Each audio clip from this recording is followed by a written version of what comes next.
আসসালামু আলাইকুম। লাউ রান্না করবো চিংড়ি দিয়ে। কেটে কেটে এই লাউ কিন্তু আমি কাটার আগে ছিলার আগেই ধুয়েছি, ছিলার পরে কাটার পরে আর ধুই নাই। পাতিল বসিয়ে দিয়েছি।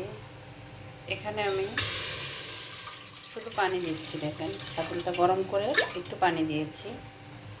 এখন এখানে আমি মশলা দিয়ে দিচ্ছি হলুদ। এখানে মরিচের গুঁড়া দিব না, কাঁচা মরিচ দিব। এখানে কিন্তু কোনো তেল দেই নাই, শুধু পানি। ধনিয়ার গুঁড়া, সব মশলাই অল্প অল্প, একটু আদা রসুন বাটা দেখেন অল্প করে দিচ্ছি। এখন এখানে চিংড়িটা দিয়ে দিব।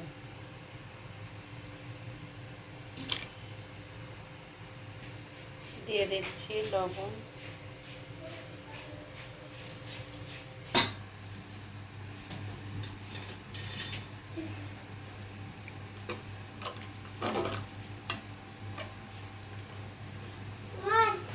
এটা বলক চলে আসতেছে। আমি এখন এখানে ভালো করে বলক আসার পরে দিয়ে দিব লাউ। আমি এখানে কি দিয়েছি, হলুদের গুঁড়া, ধনিয়ার গুঁড়া, আদা রসুন বাটা আর দিয়েছি লবণ। এভাবে একদিন লাউ রান্না করে খেয়ে দেখবেন, আমি একদম লাস্ট পর্যন্ত দেখাবো। এখন আমি লাউটা দেবো আস্তে আস্তে।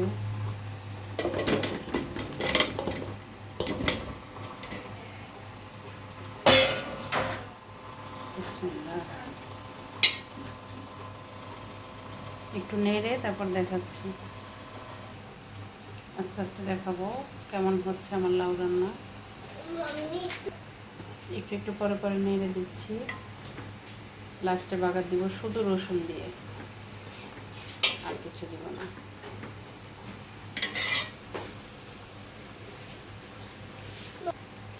কমে কত অল্প হয়ে গেছে দেখছেন।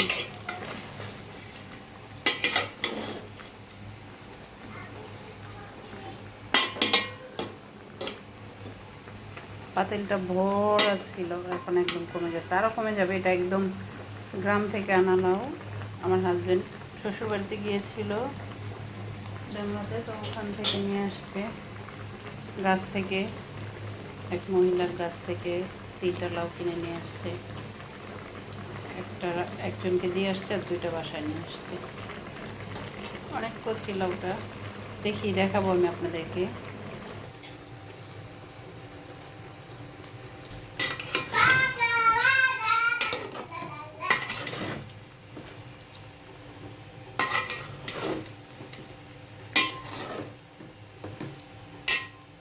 লাউটার এত সুন্দর একটা স্মেল বের হয়েছে, মাশাআল্লাহ।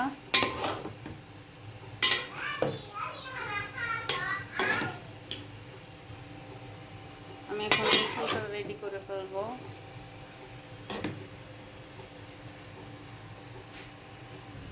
এখানে আমি রসুনটা ছেঁচে নিয়েছি একটু হালকা করে।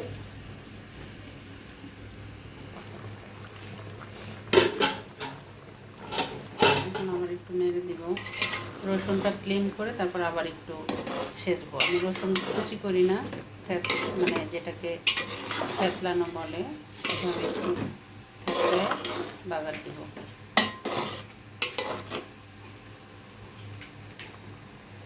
আর লাউয়ের মধ্যে আমি একদম হালকা তেল দিব।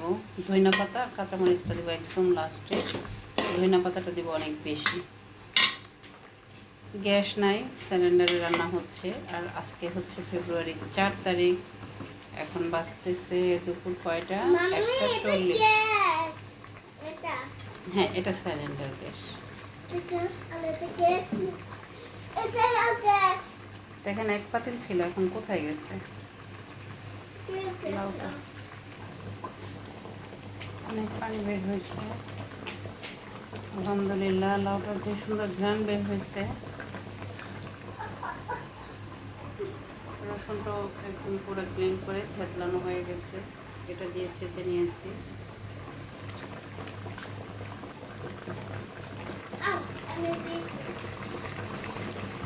প্রায় শেষের দিকে আমার লাউ রান্না, আলহামদুলিল্লাহ। বাগারের জন্য এখানে তেল আর রসুন দিয়েছি। তেল আমি অনেক অল্প দিব, দিয়েছি অনেক অল্পই, কিন্তু এটা অনেক ছড়ানো তো মনে হচ্ছে অনেক তেল, কিন্তু না, অল্প তেল দিয়েছি।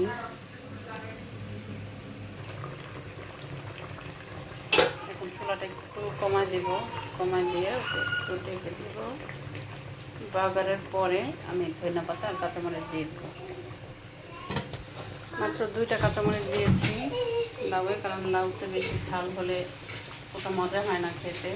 লাউতে যত হালকা ঝাল ততই মজা, মশলা কম। বাগারটা হয়ে যাচ্ছে।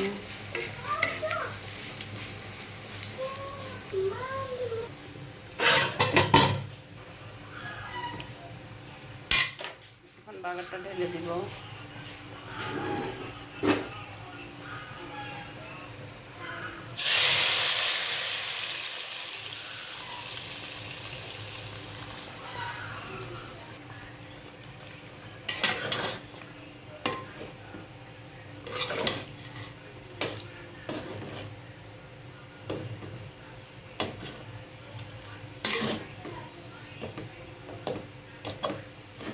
এখন ধনিয়া পাতাটা কেটে দিয়ে সাথে সাথে চুলাটা বন্ধ করে দেব।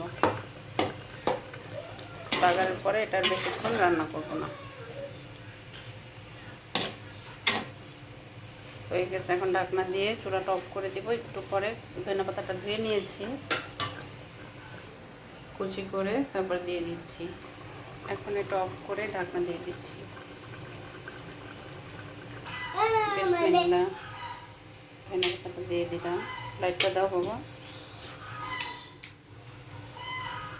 ধনিয়া পাতা দিয়ে একদম নাড়াচাড়া দিব না, এমনিতেই রেখে দিব, পরে খাওয়ার সময় তখন বেড়ে বেড়ে দিব। আলহামদুলিল্লাহ, রান্না কমপ্লিট। লাউ